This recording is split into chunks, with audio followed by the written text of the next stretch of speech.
Salam sehat saputra sekeluarga besarnya,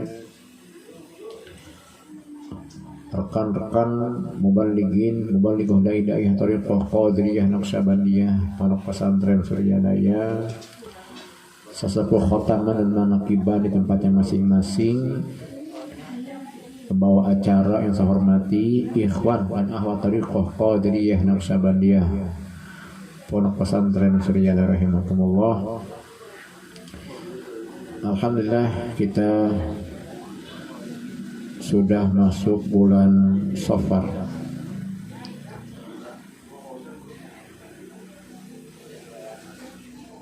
Di dalam Islam itu tidak ada istilah bulan sial, dan itu hadisnya sahih. Kata Rasul, orang sial itu adalah orang yang senantiasa maksiat kepada Allah. Hari maksiat mah tidak lihat bulan, tidak lihat hari. Di mana dia maksiat pada Allah, Allah akan timpakan kesialan kepadanya.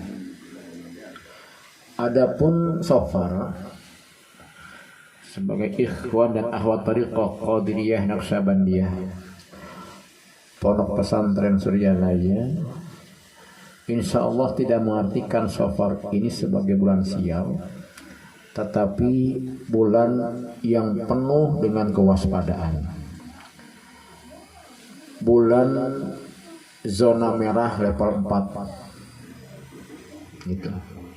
Sudah zona merah level 4. Bulan yang dimana kita sungguh sangat membutuhkan pengersa Abah sebagai mursyid yang kamil mukamil, yang membimbing kita zahir batin, bahkan dunia dan akhirat.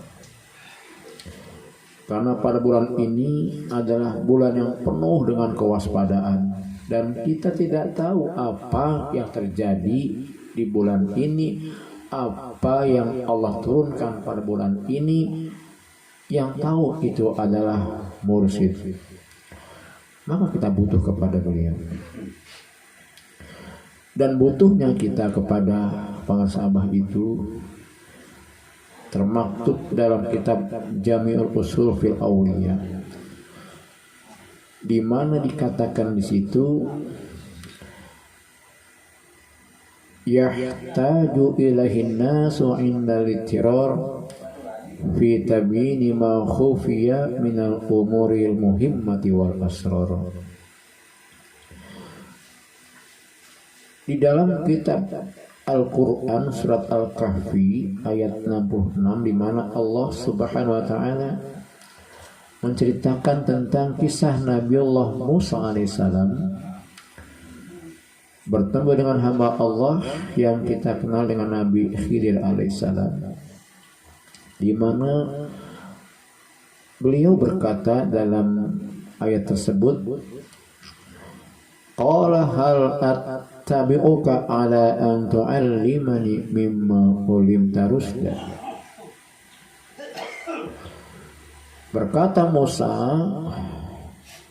hal attabi'uka, apakah aku bisa ikut denganmu agar engkau antu'allimani mimma ulimta rusda, agar engkau itu memberikan aku pengajaran, memberikan aku bimbingan, memberikan aku ilmu, yang mana bimbingan dan ilmu itu telah Allah limpahkan kepadamu dan tidak kepadaku.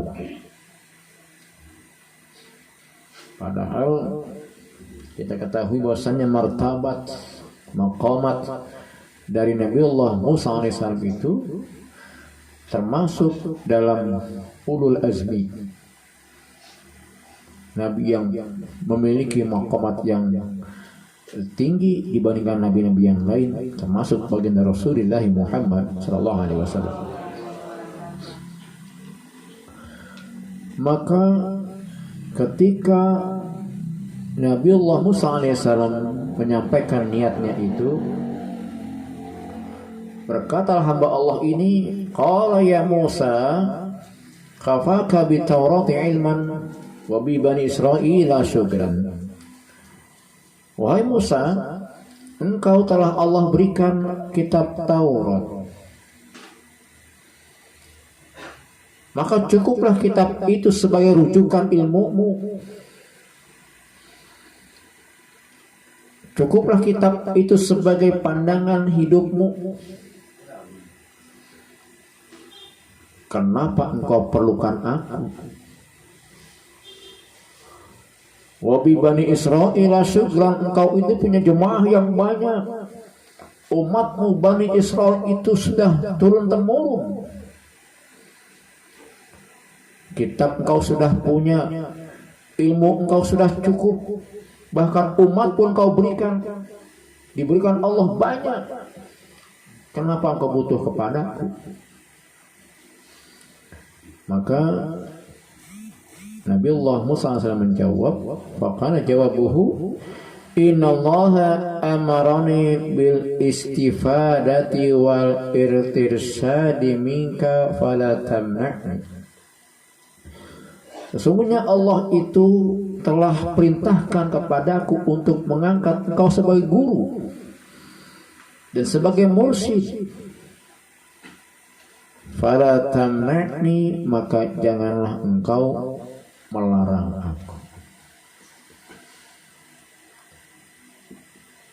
Dari kisah yang diambil dari tafsir Al-Jailani ini, paling tidak ada kesimpulan bahwasannya, yang pertama, Nabiullah Musa alaihissalam yang Allah berikan kitab Taurat saja itu masih butuh orang yang membimbing dia memahami kitab itu,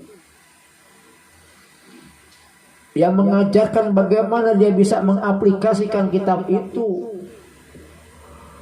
Maka beliau menyatakan dia sebagai gurunya, wal irtirsad, dan mursyidnya yang membimbing, mengajarkan ilmu plus membimbing. Siapa yang nyuruh? Allah Subhanahu wa ta'ala. Kita sudah memiliki kitab suci Al-Quran sebagai hudan lil muttaqin, sebagai petunjuk untuk orang yang bertakwa.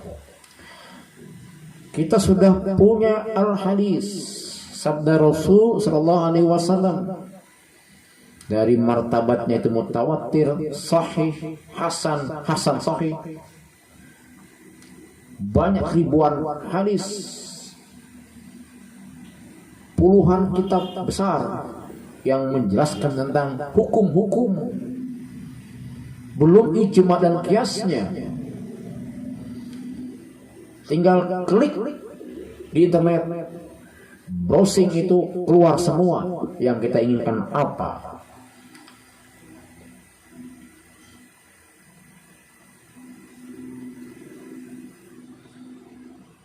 Hanya yang dibutuhkan itu adalah bagaimana cara kita memahami semuanya dan juga bagaimana bisa mengaplikasikan itu semua.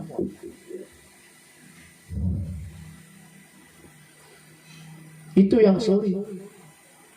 Terkadang paham, ngerti, tapi pada fase aplikasi itu yang kesulitan. Maka dikatakan lulusan pesantren itu ahli ilmu, bukan ahli ibadah. Soal ilmu sudahlah, lulusan pesantren itu apa yang dia nggak tahu? Hukum-hukum. Semua hukum dia tahu.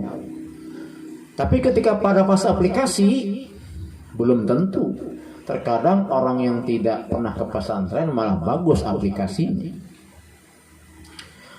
Itu yang pertama. Yang kedua, makanya Allah perintahkan Nabiullah Musa itu untuk berguru, mengangkat hamba Allah itu sebagai guru yang mengajarkan ilmu pengetahuan, pemahaman, plus sebagai mursyid yang membimbing.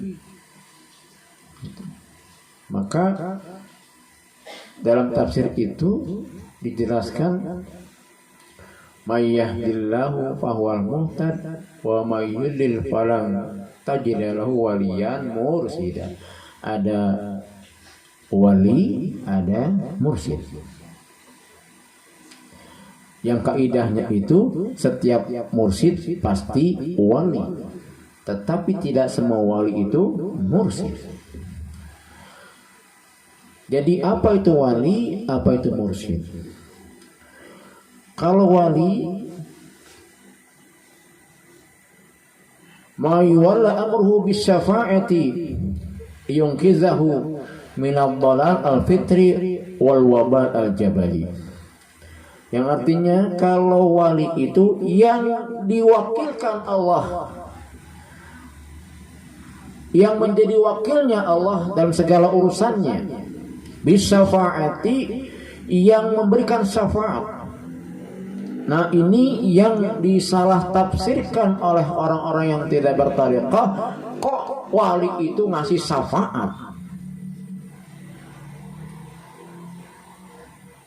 Bukankah syafaat itu adalah hak prerogatif baginda Rasul sallallahu alaihi wasallam? Paling tidak itu ada jawaban yang umum adalah iya. Baginda Rasul itu memiliki syafaat, syafaatnya syafaatul uzma, yang paling agung. Itu paling umum. Tetapi kalau dikaji berdasarkan ilmu kita sebagai orang yang sedang belajar zikir, syafaat itu adalah berarti al-ma'unah wad du'a. Al-ma'unah wad du'a. Apa itu ma'unah? Pertolongan, bantuan. Ma'unah wad du'a. Ada orang yang jalan berdua di pinggir jalan. Ada mobil yang remnya blong. Dua orang ini ketabrak. Satunya celaka, satunya selamat. Nah, yang satu itu mendapatkan ma'unah. Kenapa ma'unah? Ternyata yang satu itu dia tidak pernah batal wudhu, itu diantaranya, maka mendapatkan ma'unah. Dua-duanya ketabrak mobil, tapi yang satu malah selamat. Contohnya begitu, ma'unah. Wa doa, syafaat itu juga artinya adalah doa.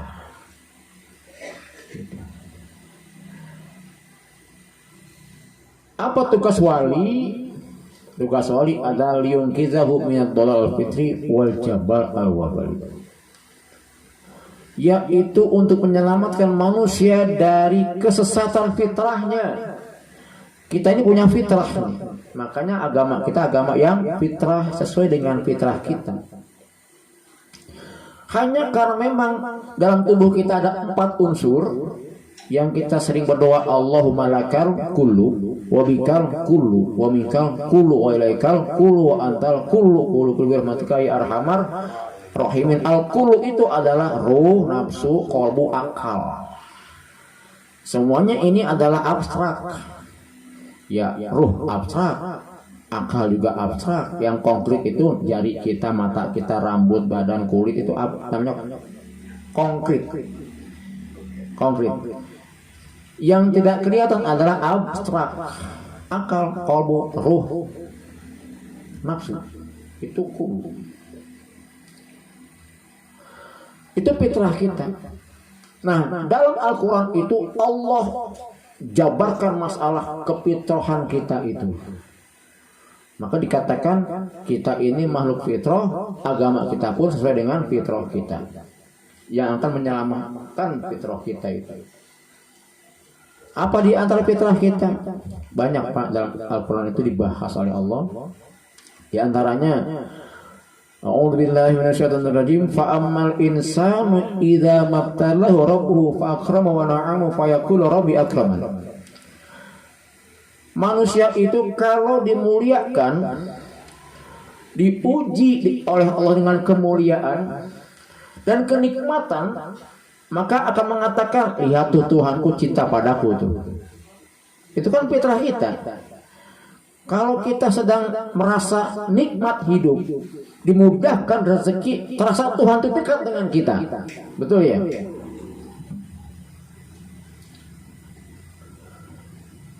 Wa amma idza mabtalahu faqaddara rizqahu fayaqulu rabbi ahana.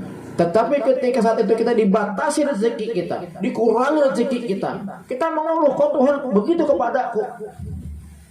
Itu kan fitrah kita. Itu fitrah kita. Maka tujuan Allah mengutus wali itu adalah bagaimana menyelamatkan fitrah kita itu yang awalnya lurus menjadi bengkok kembali lurus ke fitrah. Tugas wali seperti itu. Yang awalnya tertutup mata hatinya menjadi terbuka mata hatinya. Itu tugas wali. Yang awalnya dia tersesat menjadi lurus kembali kepada jalan yang benar. Itu tugas wali. Tetapi wali itu tidak memberikan amalan, tidak memberikan bimbingan, karena memang sudah izin Allah. Ketika seseorang itu dekat dengan wali, bertemu dengan wali, terbuka mata hatinya, Allah bukakan itu melalui wasilah wali tadi. Tapi wali itu tidak memberikan bimbingan, tidak memberikan amalan-amalan, tuntunan. Karena yang memberikan amalan, tuntunan itu adalah mursyida, waliyan mursyida. Maka dikatakan di situ arti daripada mursyida adalah yahdihi wa yurshiduhu ila tariqir rasyad wa manhajil sadad. Memberikan petunjuk, memberikan arahan, memberikan bimbingan ke jalan yang lurus, ke jalan yang mendapatkan petunjuk dari Allah Subhanahu wa Ta'ala. Maka kita butuh kepada waliyan mursyida, yahtaju ilaihin nas, butuh kita. Indal ittirari, dalam keadaan kita ini darurat. Sesungguhnya Bapak Ibu, Iwan Akhwat, hidup kita ini adalah serba darurat. Serba darurat. Bagaimana tidak dikatakan darurat? Perbandingan antara waktu dunia dengan akhirat itu adalah satu hari di akhirat itu sama dengan 1000 tahun di dunia. Berarti kalau baginda Rasul Sallallahu Alaihi Wasallam usianya 63 tahun, beliau itu usia akhiratnya hanya 1,5 jam saja, 1,5 jam. Dengan 1,5 jam itu harus mempertanggungjawabkan di akhirat yang kekal selama-lamanya. Ya bahagianya kekal, celakanya juga kekal. Hanya 1,5 jam usia akhirat kita di dunia. Kalau itu pun sampai 63 tahun. Kalau 40 tahun sudah meninggal, berarti hanya sejam di dunia. Hanya sejam. Sementara itu akan menghadapi perjalanan yang panjang, dan semua itu dimintai pertanggungjawaban oleh Allah Subhanahu wa Ta'ala. Inna sam'a wal basara wal fuada kullu ulaika kana anhu mas'ula. Pendengaran kita, mata kita, kalbu kita, semuanya itu akan dimintakan pertanggungjawaban Allah Subhanahu wa Ta'ala. Sementara hidup kita ini ada musuh abadi yang selalu membayangi kita, yaitu setan dan juga hawa nafsu. Sudah hidup kita cuma sejam setengah, digoda lagi oleh musuh abadi yang tidak kelihatan. Kata Al-Imam Al-Ghazali, brengseknya setan itu, dia itu bisa melihat, kita nggak bisa melihat setan, kan gitu. Kita masih sibuk urusan dunia, sibuk anak kuliah, sibuk istri ingin belanja, sibuk dalam pekerjaan. Setan mah pengangguran, Pak. Pengangguran setan mah tidak pernah mikirin cicilan motor. Setan mah tidak pernah mikirin kontrakan rumah, motor mah. Ya nganggur, tugas cuma satu apa? Menggoda manusia, kan itu repot urusannya. Iya Pak, hanya itu tugas setan, nggak ada yang lain. Tidak pernah kita dengan setan itu kuliah ngambil S3, nggak pernah itu. Itu nggak ada. Hanya itu tugas setan, menggoda manusia. Itu. Setan itu juga tidak pernah lupa dengan kita, ingat terus. Nah sementara kita itu lupa dengan setan. Itu. Orang sedang korupsi kan lupa dengan setan dia. Itu. Lupa.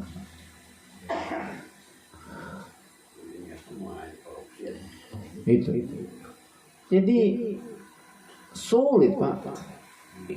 Darurat kita sebenarnya.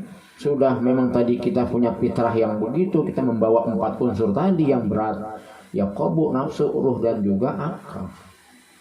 Sebenarnya ruh kita suci, hanya ini ada perang di situ.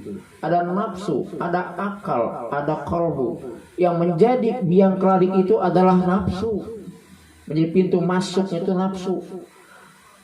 Dari nafsu masuk ke qalbu. Jadi qalbu itu seringkali bolak-balik. Pagi iya, siang tidak, sore iya lagi, malam tidak lagi, itu qalbu kerjaannya. Tapi akal itulah yang menjadi kendali kompasnya, itu di akal. Maka Allah berikan akal di situ. Yang akan mendampingi ruh itu adalah akal, agar bisa nanti qalbunya kembali benar, nafsunya itu menjadi baik. Jadi manusia juga punya nafsu, dan nafsu pun mulia kalau sudah sampai kepada nafsu kamilah. Luar biasa. Nafsu. Maka itu dikatakan indalit tiror, kita dalam fase darurat.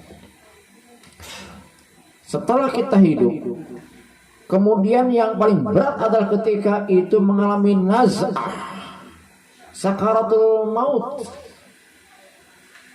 Dikatakan kalau kita itu mengakhiri hidup kita dengan kalimat la ilaha illallah dakhala jannah. Kalau enggak bagaimana? Dalam kitab Tambihul Muqtarin itu disebutkan yang nanti orang naz'ah itu akan sebutkan adalah ucapan yang sering dia ucapkan ketika hidup. Jadi kalau seandainya dia itu penyanyi, maka yang akan diingat ketika naz'ah adalah syair-syair lagu.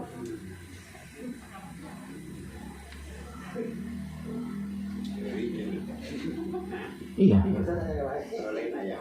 Itu kitab itu. Iya. Kalau di situ disebutkan ada seorang pedagang. Pedagang bukan ikhwan ya. Ini ikhwan nih yang punya warung. Sudah ikhwan kan? Gitu. Ada pedagang. Tiap hari yang dibicarakan hanya barang dagangan dan warung.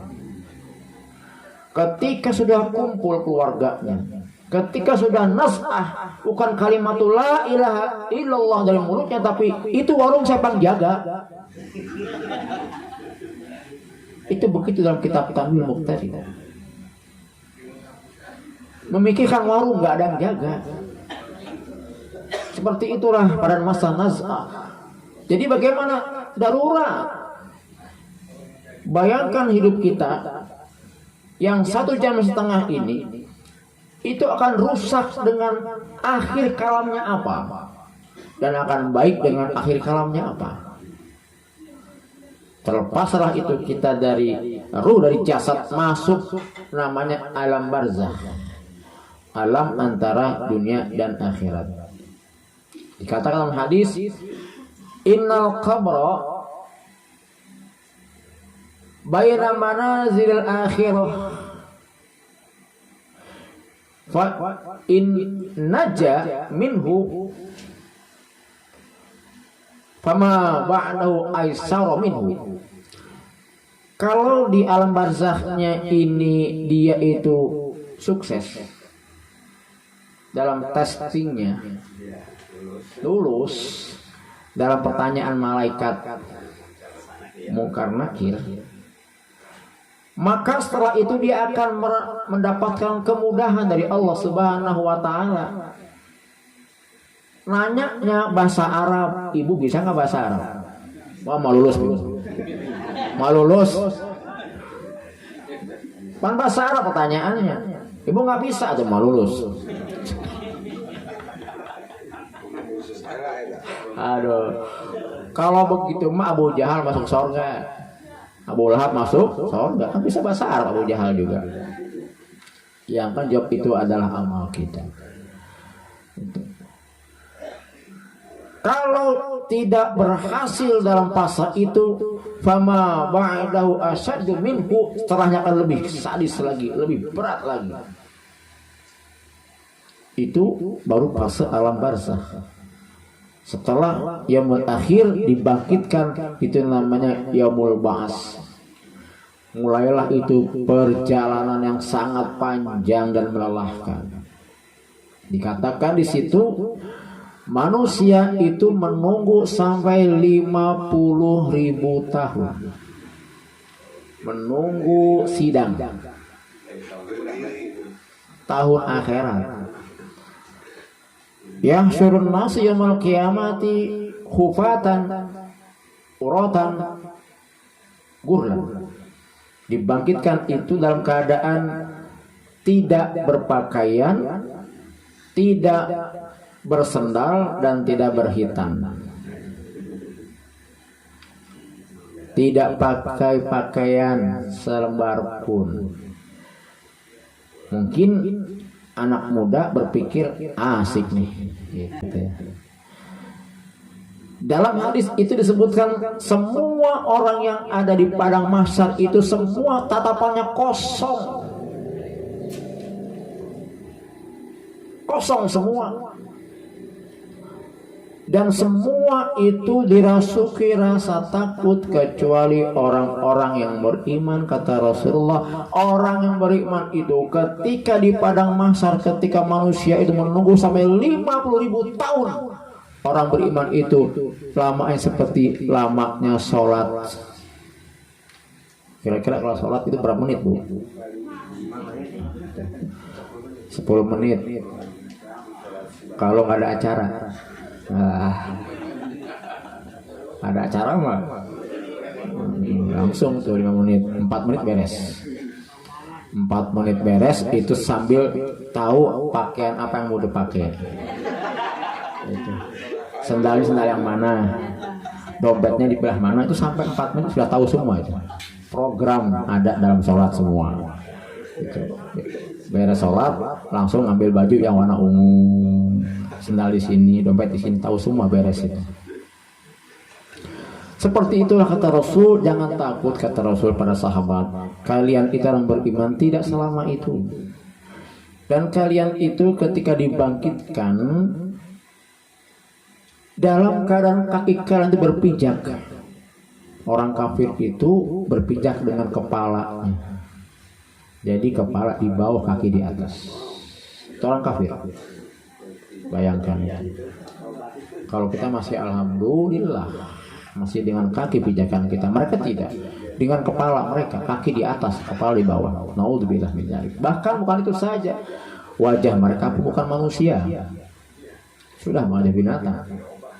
Dirubah sama Allah Subhanahu wa taala. Itu. Semua dibangkitkan, sampai kepada semut pun dibangkitkan oleh Allah saat itu. Semut pun, bahkan juga mungkin virus corona pun dibangkitkan Allah saat itu, tapi langsung semua menjadi debu. Setelah bangkit, jadikan mereka debu. Ya laitani kuntu turaba. Kata orang kafir, ya Allah, aku pengen dong kayak mereka tuh jadi debu. Kata Allah, nggak bisa. Tidak bisa.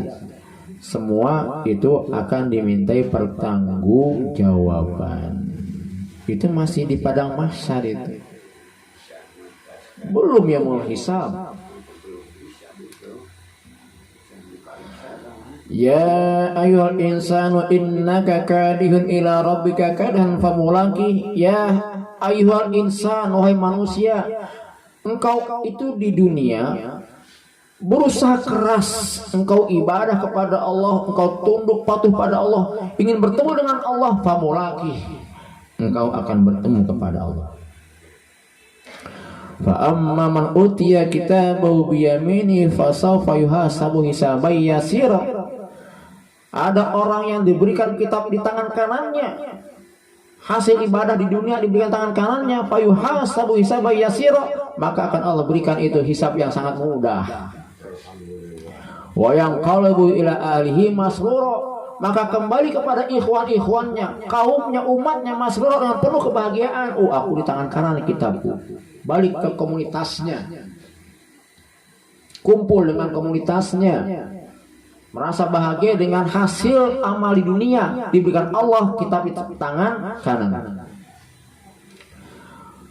Wa amma man utiya kitabahu wara'a dhahri fasawfa yan'u subura wa yasla sa'ira. Ada orang yang diberikan kitab dari balik punggungnya, dijebol punggungnya sampai ke depan. Fasawfa yan'u subura, mengatakan, ah cilaka aku, cilaka.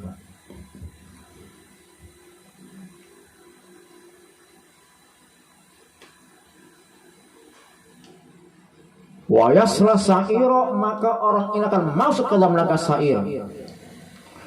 Wa kana fi ahli masrur, padahal dulu ketika di dunia mereka itu bermegah-megah dengan komunitasnya, merasa aman dari azab Allah, tidak merasa takut dengan muka Allah, bersenang-senang dengan kehidupan dunia, bermegah-megahan, meninggalkan syariat Allah. Wa kana fi ahli masrur.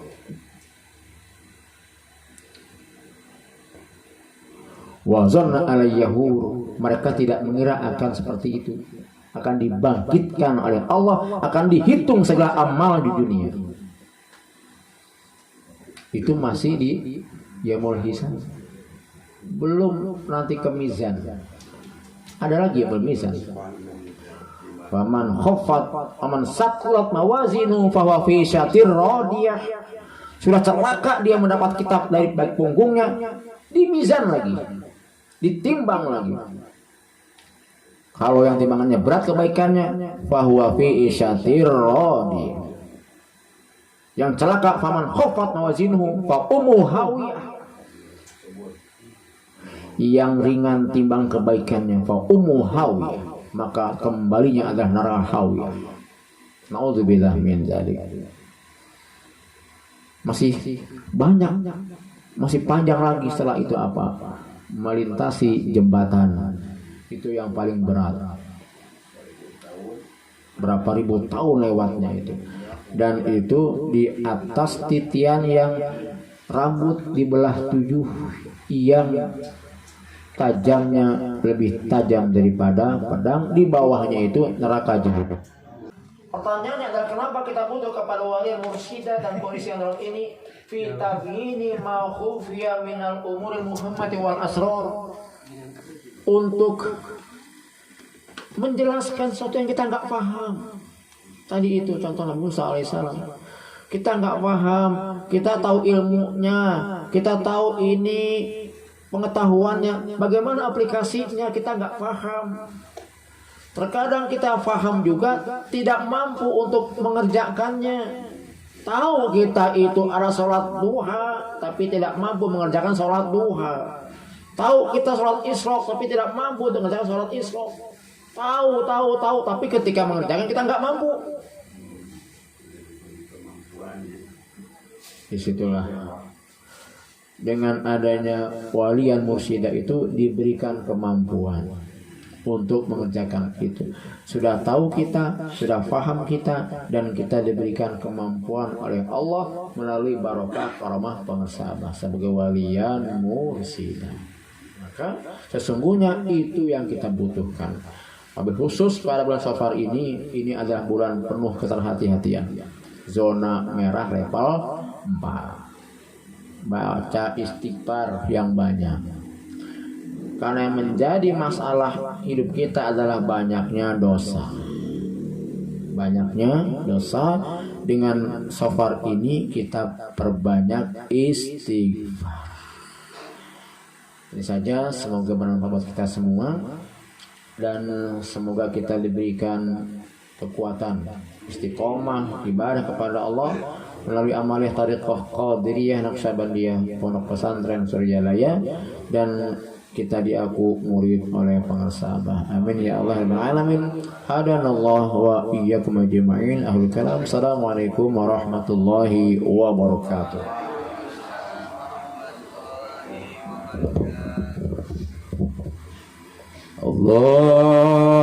Allahumma salli ala nabil hashimi Muhammad wa ala alihi wa sallim taslima. Allahumma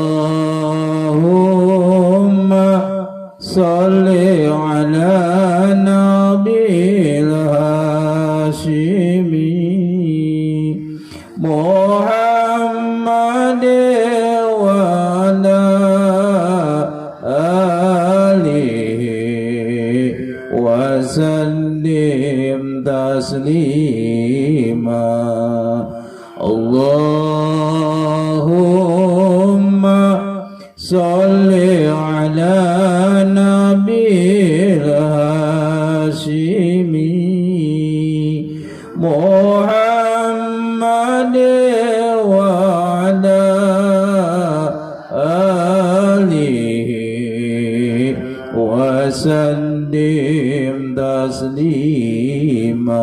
Allahumma salli wa sallim wa barik alaihi.